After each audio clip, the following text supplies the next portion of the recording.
نوی ممبئی سے ہم نے انہیں مدعو کیا ہے. میں ان کا تعارف آگے آپ کے سامنے پیش کروں گا انشاءاللہ. رفیع الدین فقیہ بوائز ہائی اسکول ہر وقت سال بھر یہاں آپ لوگ دیکھ رہے ہیں کوئی نہ کوئی ایکٹیویٹی چل ہی رہی ہے. ہم نے 10ویں جماعت کے طلباء کو بیدار کرنے کی غرض سے آج کی اس ایکٹیویٹی کو ایک الگ ڈھنگ سے منعقد کرنے کی کوشش کی ہے اور اس کا نام ہی ہم نے زادِ راہ رکھا ہوا ہے تاکہ جب آپ اس ادارے سے رخصت ہوں تو اپنے ساتھ کچھ لے کر جائیں. امتحان دینے کے لیے جب آپ کمرے جماعت میں بیٹھو تو آپ کے پاس آپ کے ذہن میں اسکول کی طرف سے دیا ہوا کوئی تحفہ ضرور موجود ہو. ہماری دیرینہ روایت رہی ہے کہ ہم کسی بھی کام کی شروعات تلاوت کلام پاک کے بغیر نہیں کرتے.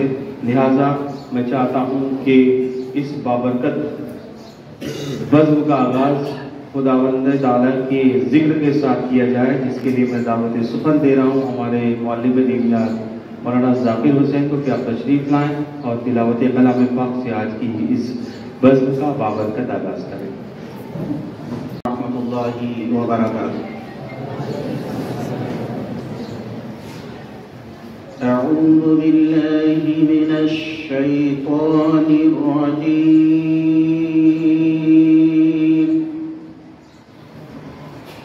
بسم الله الرحمن الرحيم.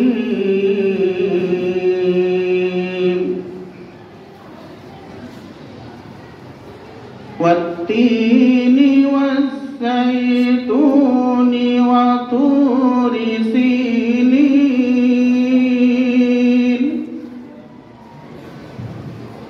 وهذا البلد الأمين.